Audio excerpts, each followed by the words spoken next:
Hello lollipop के दीवानों, अभी ट्रैवल कर रहे हैं कसौली से धर्मपुर के लिए।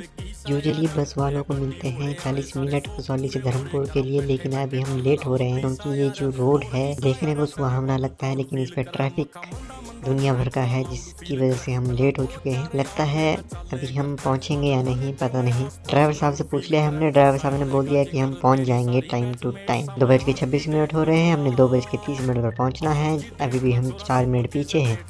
देखते हैं हम पहुंचते हैं कि नहीं। मुझे लगता है हम पहुंच जाएंगे और हम पहुंच भी गए हैं।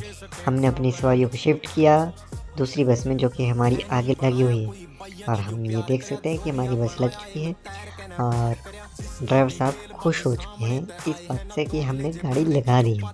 Thanks for watching.